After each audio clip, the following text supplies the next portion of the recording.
Supporteurs honorés du Barça, je vous salue. Je sais que vous vous portez tellement bien parce que je suis votre médecin. Donc, plus besoin de vous poser la question. Bon, je rigole bien sûr, mais j'espère tout de même que vous allez bien en ce vendredi 5 décembre 2025. Bienvenue sur ma chaîne Barça Vision, dans laquelle je vous retransmets toute l'actualité de votre club préféré, le FC Barcelone. Trêve de bavardage, allons-y.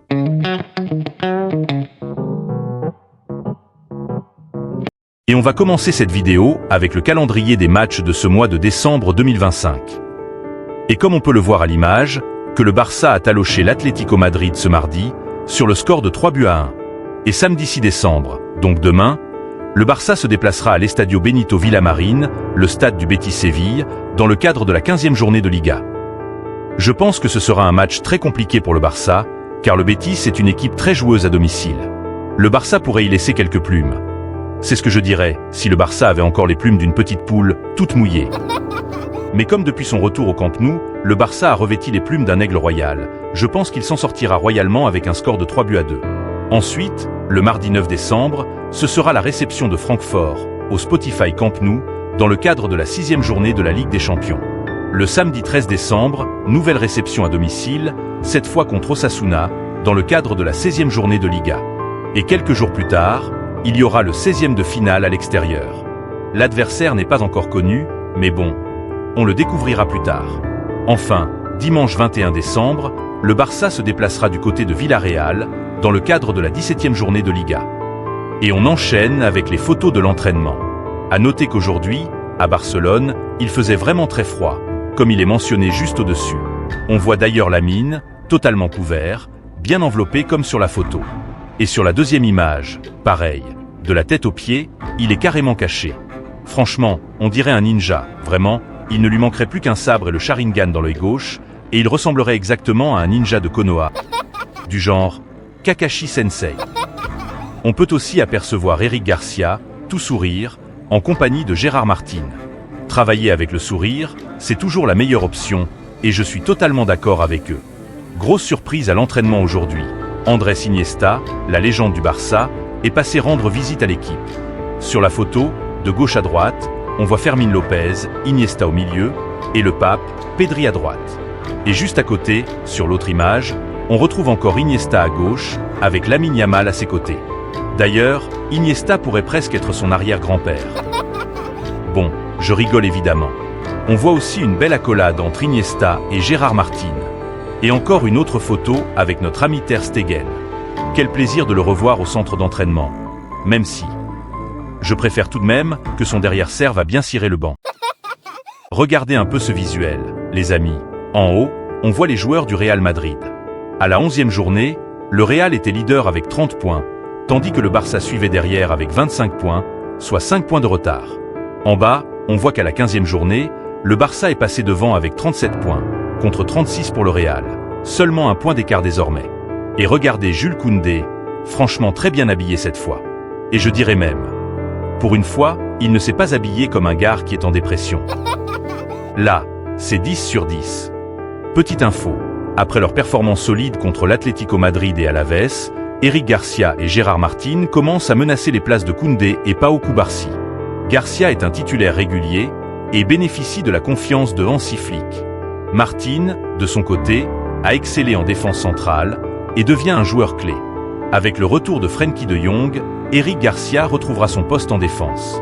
Voilà une nouvelle qui va apporter une concurrence saine dans la défense de ce Barça, qui doit toujours encaisser au moins un but dans chaque match, sans compter contre Bilbao bien sûr. Petite déclaration intéressante de Joan Laporta au sujet de la prochaine élection présidentielle du Barça, je ne ferai pas un Poutine ou un Maduro.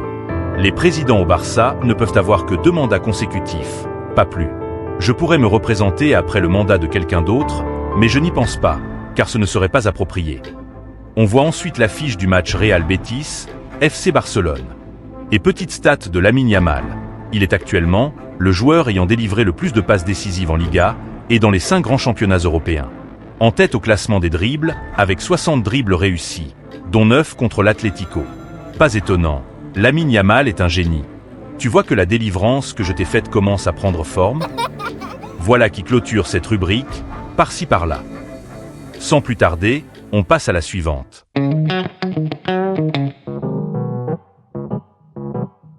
Et on continue avec quelques déclarations de Joan Laporta, le président du FC Barcelone, notamment au sujet de Ronald Araújo, actuellement en pleine dépression.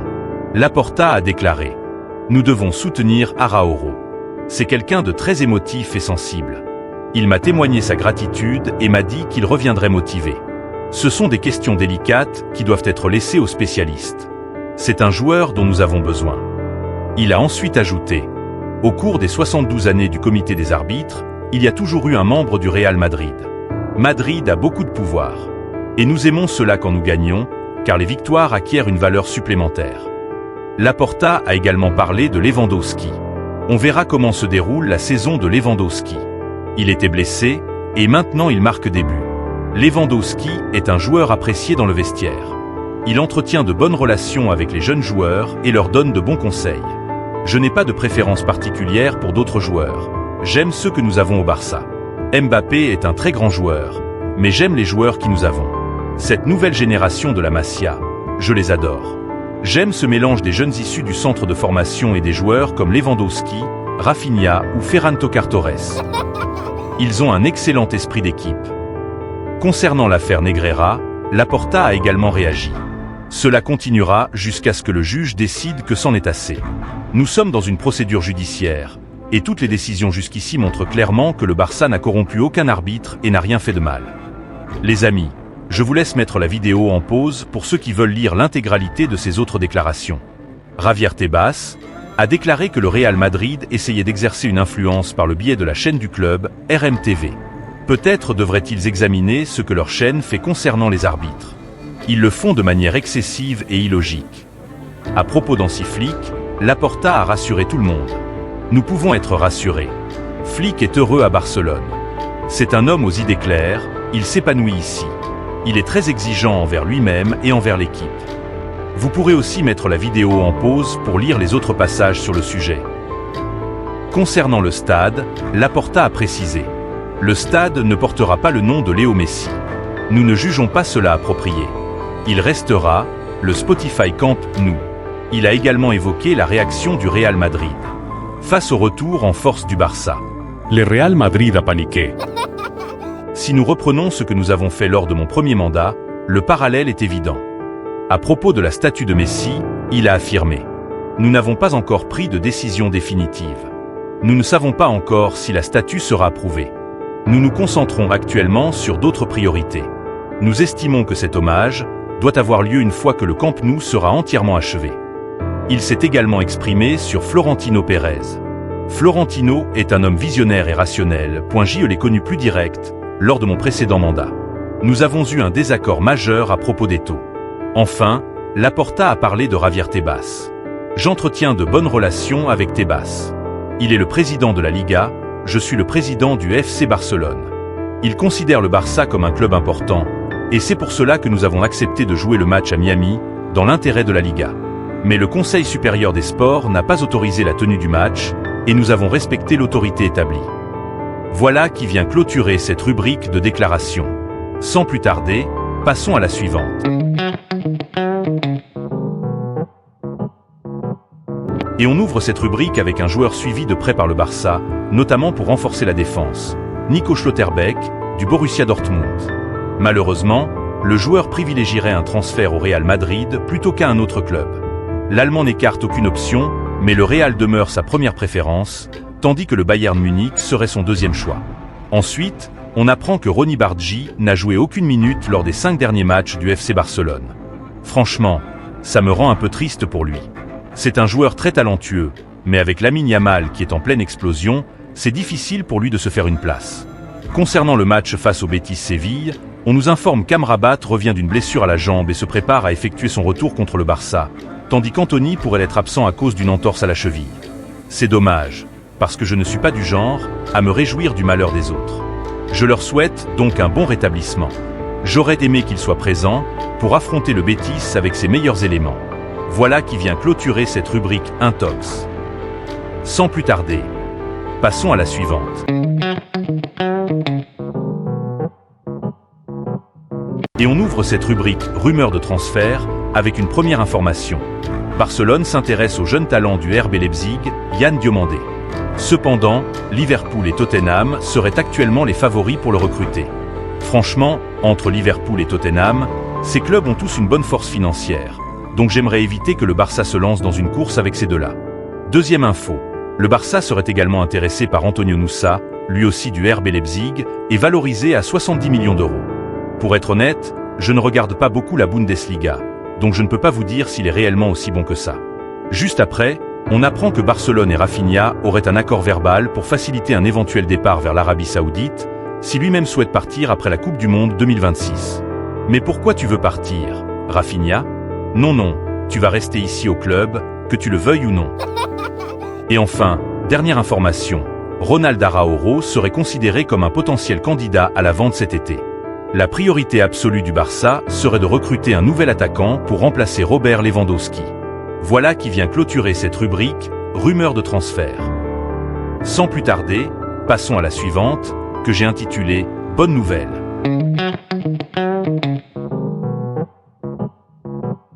Voilà exactement ce qu'on peut appeler de bonnes nouvelles. Surtout pour Frenkie de Jong, parce que, finalement, il m'a appelé en me disant qu'il voulait de la Doliprane, et je lui en ai donné. Et du coup, comme vous le voyez à l'écran, il a surmonté sa fièvre et a repris l'entraînement. Pedri, qui avait souffert de crampes lors du match contre l'Atlético Madrid, a participé à l'entraînement sans aucune gêne. Comme on peut le voir sur la deuxième image, Fermín López et Frenkie de Jong ont fait leur retour à l'entraînement avec le groupe.